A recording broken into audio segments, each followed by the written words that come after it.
And we're back. You're listening to the Red Book Show on Wexford New People's Movement Radio. If you want to send in a message, what number did they send it to, Tony? 089-417-9972. Or you can hit us up on Facebook as well at New People's Movement Radio. Now, the annual Pecker Dun Festival is taking place this Saturday in the Green in Magdalen Town from 2:30. I know I'm looking forward to it. There's going to be a range of traditional musicians down there, and always a brilliant event. So if you're around Wexford on Saturday, get down to Magdalen Town. It's not pronounced Magdalen Town. There's an N before it. Magdalen Town. I never thought I'd end up saying that. Magdalen Town. If you're around Wexford, get down to Magdalen Town. Now, that's Jamie T. Murphy here with me. Jamie is, of course, another presenter of another show on Wexford New People's Movement Radio. You want to tell us about it, Jamie? I do indeed, Wally. Thank you very much. Glad to be here in the bunker. That's enough. That'll do. The show is that'll do, big. The show is called Come Here, Tell Me This, which I wanted to call it originally How's Your Ma, Is Your Dad Working? But that was too long, right?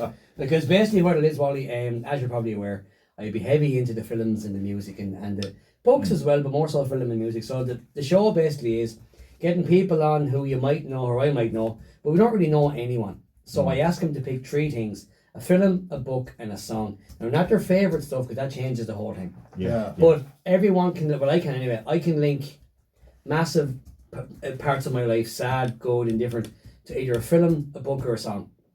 So they'll come on, they'll give me those three choices before they come on. I don't know anything going into it. I only know the title, and if it's a book I haven't read, I'll read it again or watch the film.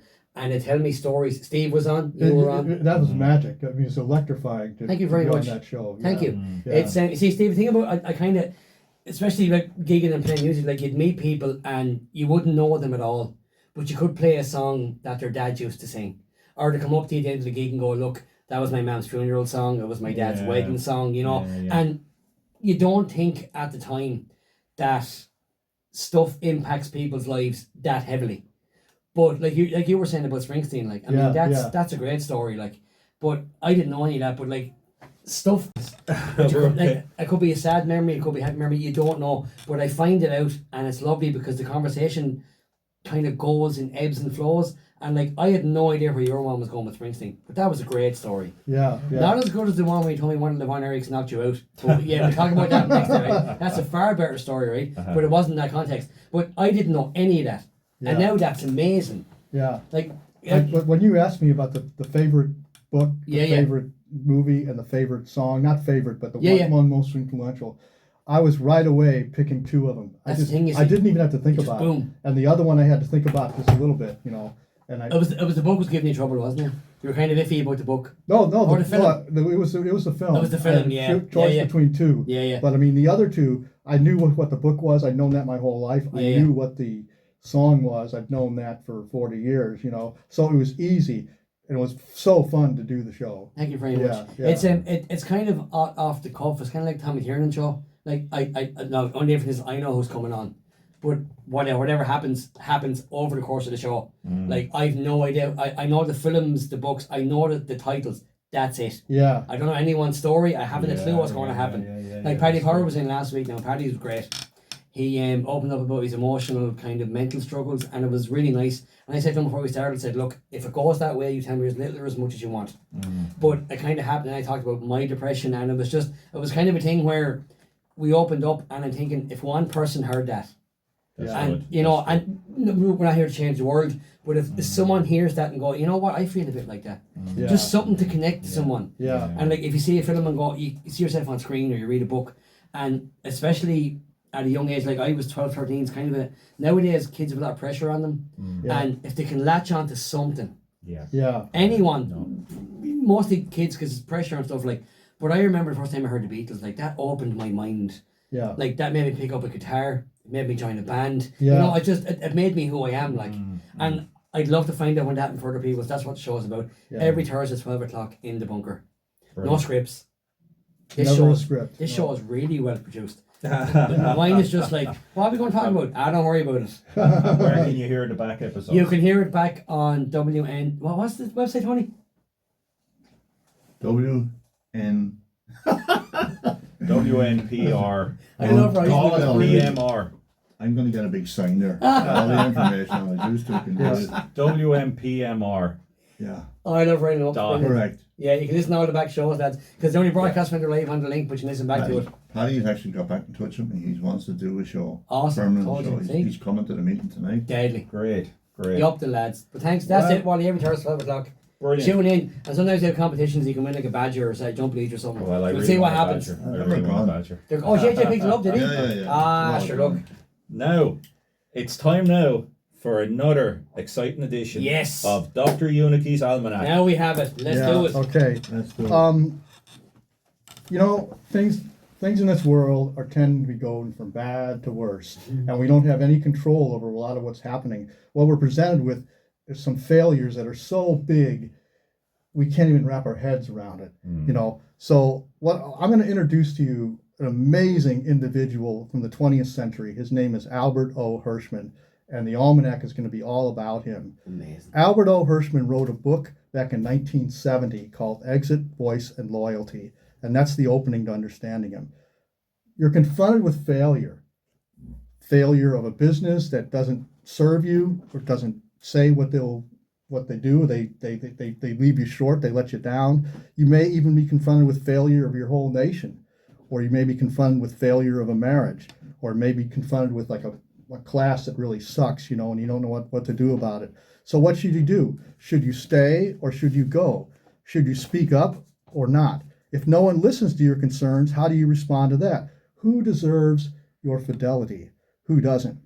Hirschman considered these questions in Exit, Voice, and Loyalty. Now, the book emerged out of the subconsciousness of the author. Hirschman had a most amazing life. He was born in Berlin and came of age exactly at the same time as the Nazis came to power. Hirschman was confronted with vivid examples of choosing whether to exit or speak up and deciding whether or not to remain loyal. He arrived at a philosophy which led him to act with humility, intelligence, generosity, and courage. He mastered the art of leaping into the unknown and making the best out of whatever situation he was in, and many of them were bad. Now, here's a connection with books. Hirschman was an avid reader. I'm going to give you a quote from Malcolm Gladwell in an article called The Gift of Doubt in the New Yorker. This is what he said. As was nearly always the case with Hirschman's writing, he made his argument without mathematical formulas or complex models. His subject was economics, but his spirit was literary. He drew on Brecht, Kafka, Freud, Flaubert, La Rochelle, Montesquieu, Montaigne, Machiavelli, not to mention Homer. The pleasure of reading Hirschman comes from not only the originality of his conclusions, but also the delightfully idiosyncratic path he took to them. He lived his life in an idiosyncratic path. Now, one of the things that really strikes me when I think about Hirschman is how could he be coping with life today? I picked up a book which we talked about last fall in one of our groups in the Anarchist Book Club, The Age of Surveillance Capitalism by Shoshana Zuboff. And I started reading something, and Albert Hirschman just jumped up like a jack-in-the-box when I was reading this passage.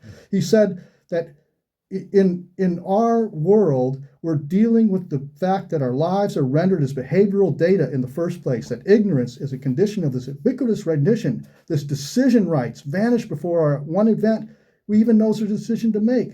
There are consequences to this diminishment of rights that we can neither see or foretell. And this is what the passage jumped at me. There is no exit, no voice, no loyalty, only helplessness, resignation, and psychic numbing. And that encryption is the only positive action left to discuss when we sit around the dinner table and casually ponder how to hide from the forces that hide from us. So words, they teach us what they mean, sometimes at a very emotional level. This is a point about poetry, not about etymology. I hear the word encryption. I hear that word. I see and hear in. I see and hear crypt. I see and hear some kind of action occurring. I feel a sense of being entombed in that word. Hell no to that. Hell no to helplessness, resignation, and psychic numbing. Hell yes to exit, voice, and choosing who and what will have our loyalty. That is the stuff of freedom, life, and devotion. That's what we got to go after. Albert O Hirschman wrote about exit, voice, and loyalty, and Zuboff drops these words into her prose like a cookie for anyone with subversive eyes to see them. This is the most amazing thing of all about Hirschman's life. It's so incredible. He didn't want anybody to know about it.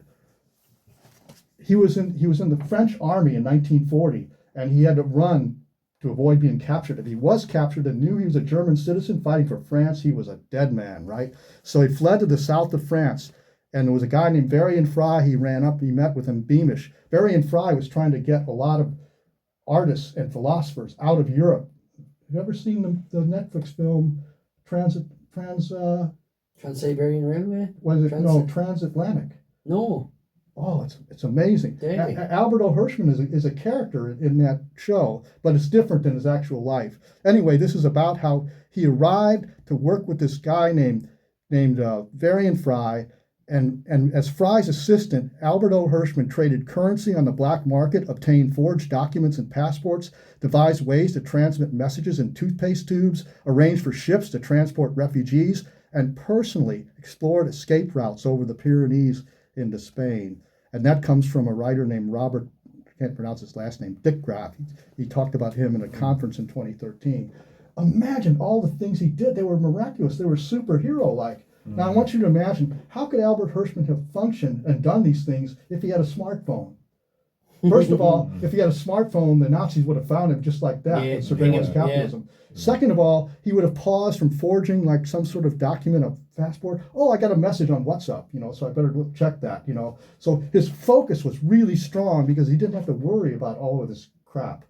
Now, we obviously do, but what I think is we could draw a lot of inspiration from Albert O Hirschman, and if you look up his life story, it's really, really remarkable. And this idea of exit, voice, and loyalty, check into that because it's very mind-clearing to think about this. So, as I usually do, I'm going to finish my almanac with a couple of haikus. This one is from War Stories, and it sort of pertains to what we're talking about. The magician creates distractions to keep you from noticing what has gone missing. And this other one I'm going to read is from Farewell to America, and it's a haiku that I dedicated to Deirdre McGarry. Solidarity. Who has a feeling? Something is now quickening. Stand, count, and be brave. That's what we all got to do. Well done, Steve. Thanks, Steve. Thank you. Good stuff. Always a brilliant part of the Red Book Show. And now you're going to bring us to another brilliant part of the Red Book Show because it's time. We'll see how karaoke. We'll see how brilliant. And first of all, we always got to check to make sure it's not. Now, tell us who this song is by. Oh, okay. I'm going to tell you a bit about it. Has anybody heard of the Marshall Tucker Band? Yes. Oh, good. I found a human who's heard of this band in Oxford. They were fantastic, especially in the 70s when they had the full band. Now, Toy and Tommy Caldwell were integral parts of this band, and they both died tragically. Tommy Caldwell died in 1980 in a car wreck of some kind. Toy Caldwell died of a heart attack in 1993. But with these two guys missing, it just was not the same band. But they carried on. Doug Gray was their vocalist, and he's the only original member still in the band. But what I recommend is going back to listen to some of their 70s recordings. Fire on the Mountain. This one I'm going to sing here is just brilliant, called Heard It in a Love Song. Oh, lovely. And there's other songs like This Old Cowboy and 24 Hours at a Time. This magical fusion of jazz, country, sort of southern rock, and just straight out rock and roll, and just witty and just wild music. It's really something. So I would recommend that. Awesome. Now I got to see. Hopefully I won't have a tech failure here. Because I don't know, I never know how good the internet's going to be. It's a guessing game, Steve. So here we go. Fingers crossed. Here we go. Lovely stuff.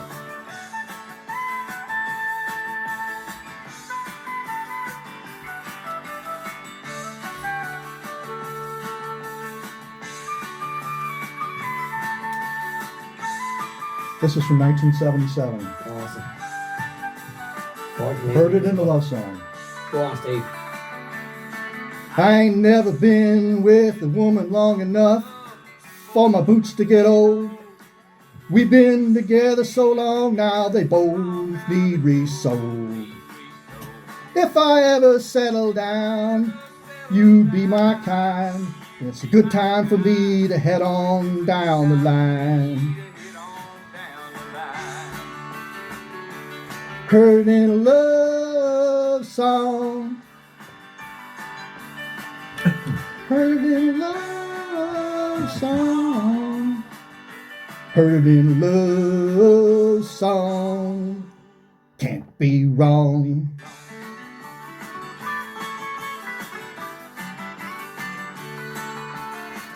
I'm the kind of man who likes to get away.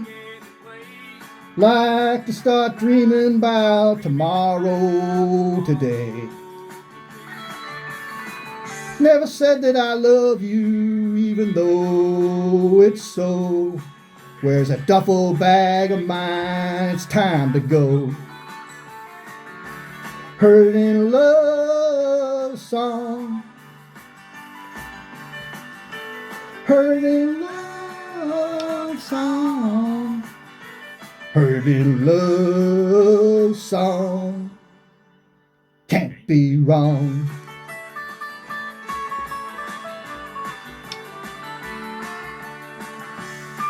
I have to sing that high part very softly, otherwise it sounds wretched. Yeah. What 3-part harmony, Steve? Listen to this flute. I mean, this is just beautiful stuff. Remember that flutes in bands, don't you? That's the Jet Rock Hole. Yeah.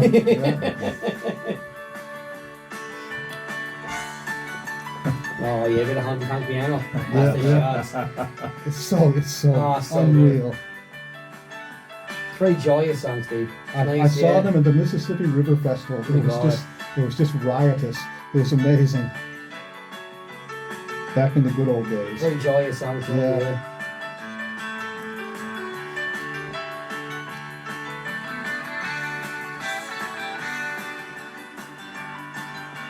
Was one of Johnny Cash's members in that band?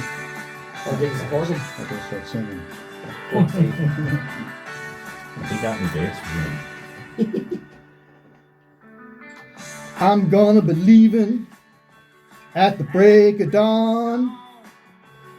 Wish you could come, but I don't need no woman tagging along. Gonna sneak out that door.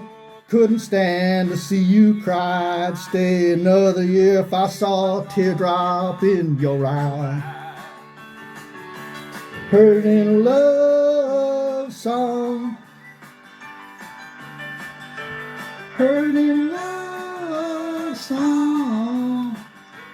Heard in a love song. Can't be wrong.